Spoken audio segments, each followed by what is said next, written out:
नमस्कार दोस्तों, कुछ हमारी कुछ तुम्हारी के पार्ट 2 में एक बार फिर आपका स्वागत करती हूँ। मैं हूँ रेणु अंशुल और आपको अगर मेरी कहानियाँ ज़रा सी भी पसंद आ रही हों तो दरख्वास्त करूँगी, रिक्वेस्ट करूँगी कि मेरे इस चैनल को लाइक, कमेंट, शेयर और सब्सक्राइब करते रहिए। बहुत बहुत शुक्रिया।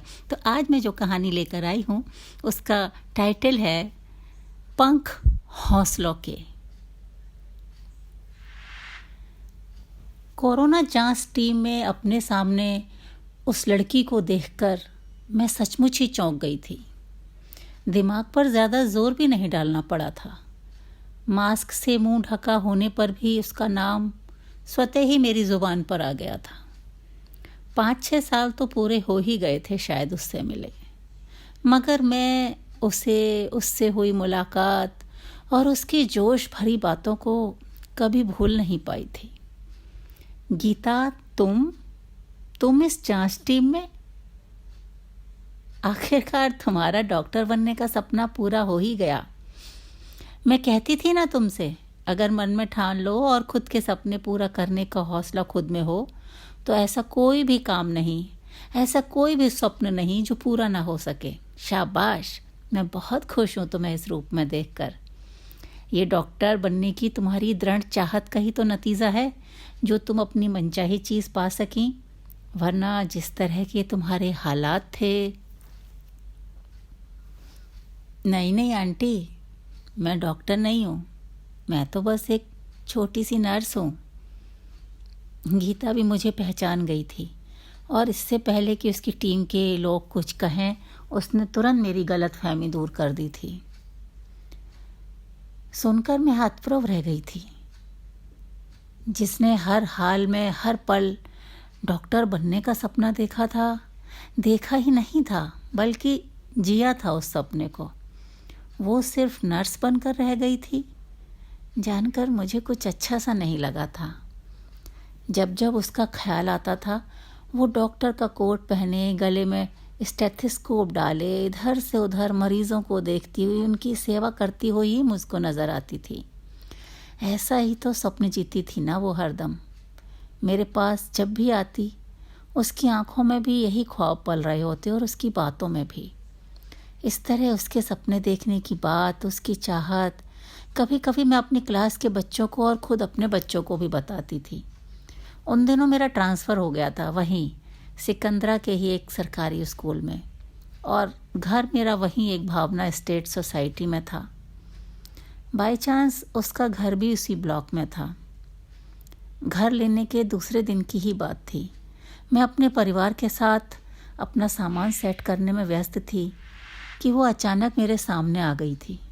पतली दुबली गेहुए से रंग की, साधारण कुर्ती और पाजामी पहने नॉर्मल सी लड़की, मगर हाँ, कुछ तो था उसके साधारण चेहरे में जो मुझे अनायास ही उससे जोड़ गया था। वो थी उसकी गहरी काली आंखें। चहकती सी बोली थी, आप टीचर हैं ना आंटी? मुझे पता पड़ा तो मैं आ गई आपसे मिलने। यहीं रहती हूँ इसी ब्लॉक में मैं भी। आपको किसी भी चीज़ की ज़रूरत पड़े ना तो मुझे बताना आप। लाइए मैं कुछ मदद करूँ आपकी। मुझे पता है नई जगह और नए घर में सेट होने में कितनी मेहनत लगती है। वो 16-17 साल की, दिखने में सीधी सादी भोली सी, कितनी पटर पटर कर रही थी हम नए लोगों से। थकान के बावजूद मैं मुस्कुराकर उससे बोल पड़ी थी, अब तुम मदद पूछ ही रही हो फिलहाल तो बढ़िया सी अच्छी सी चाय बनाकर पिला दो, हमें मज़ा आ जाएगा। कब से सोच रही हूँ कि ये काम निबट जाए तो बनाऊँ, मगर ये काम है कि सिमटता ही नज़र नहीं आ रहा। हाँ बिल्कुल आंटी, बहुत अच्छी चाय बनाती हूँ मैं, अभी बना दूँगी फटाफट। कहने के साथ ही मेरा बिना रास्ता दिखाए वो रसोई में चली गई और बेतरतीब सी पड़ी मेरी रसोई में से बिना मुझसे कुछ पूछे वो चाय भी बना लाई। तो उस दिन की पहली मुलाकात से जुड़ी वो लड़की गीता मुझसे बस ऐसी जुड़ी कि मेरे सारे काम उस शहर में उसके साथ ही होने लगे। छुट्टी के दिनों में वो मुझे सिकंदरा में स्थित कभी कैलाश मंदिर घुमाने ले जाती, कभी हनुमान मंदिर तो कभी सिकंदरा टूम सहित अन्य ऐतिहासिक इमारतें। सबकी खूब कहानियाँ पता थीं उसे। किस्से सुनाते सुनाते ले जाती और किस्से सुनाते सुनाते वापस ले आती। इन्हीं बातों बातों ने बताई थी उसने अपनी ज़िंदगी की असलियत भी। सुनकर यकीन नहीं होता था कि ऐसी हंसमुख और होशियार लड़की का जीवन भी इतना मुश्किलों भरा हो सकता है। सही है, किसी की मुस्कुराहटों से उसके भीतर का गम नहीं पता चल सकता। चेहरे अक्सर धोखा दे जाते हैं, असलियत का एहसास तक नहीं होता। मैं तो सोचती थी कि उसका घर परिवार कितना अच्छा होगा जब लड़की इतनी अच्छी सी है तो, मगर मैं गलत थी। गीता बहुत दुख में थी। उसको और उसकी ख्वाहिशों को समझने वाला कोई नहीं था उसके परिवार में। वैसे भी जो किसी दूसरे के रहमो करम पर जिए, उसकी अपनी इच्छा, अपने सपने कहाँ मायने रखते हैं। गीता और उसकी माँ चाचा चाची के साथ रहते थे, जिनके खुद की भी 2 लड़कियां थीं, और उनकी कहीं कोई मंशा नहीं थी कि लड़कियों को ज़्यादा पढ़ाया बढ़ाया जाए। शादी करो और बस अपनी गृहस्थी संभालो। और चूँकि गीता तीनों में सबसे बड़ी थी, तो बस उनकी यही कोशिश थी कि बस जल्दी ही उसकी शादी हो जाए। माँ भी क्या कहती बेचारी, आसरा दे रखा है देवर ने, यही क्या कम था। उन्हें पता था अपनी बेटी के पढ़ने लिखने के शौक़ के बारे में, मगर तारीफ थी भाई इस लड़की गीता की। कभी भी मायूस नहीं होती थी, सब बताती भी और फिर हंसकर कहती भी, कहने दो आंटी, जैसे जो भी कहना हो, मैं अपने मन की करके रहूँगी। हॉस्पिटल, वहाँ की गंध, पलंग पर लेटे असहाय लोग सब मुझे बुलाते हैं आंटी।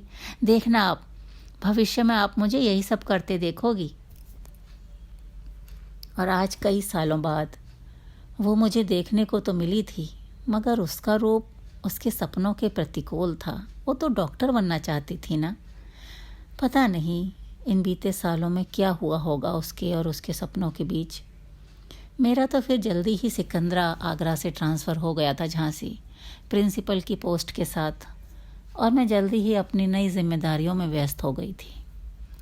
जब स्कूल की कोरोना टेस्टिंग ख़त्म हो गई तो पूरी डॉक्टर टीम मेरे ऑफिस में विदा लेने आ पहुंची। मैंने गीता को रोक लिया यह कहकर कि उसे मैं घर छोड़ दूंगी। गीता जानती थी मेरी जिज्ञासाओं को, बिना कुछ कहे रुक गई। तुम्हारे डॉक्टर बनने का क्या रहा गीता? तुम तो बड़ी बड़ी बातें करती थी ना, बड़े बड़े सपने देखती थी। फिर सबके जाते ही मैंने अपने प्रश्नों की झड़ी लगा दी गीता के सामने।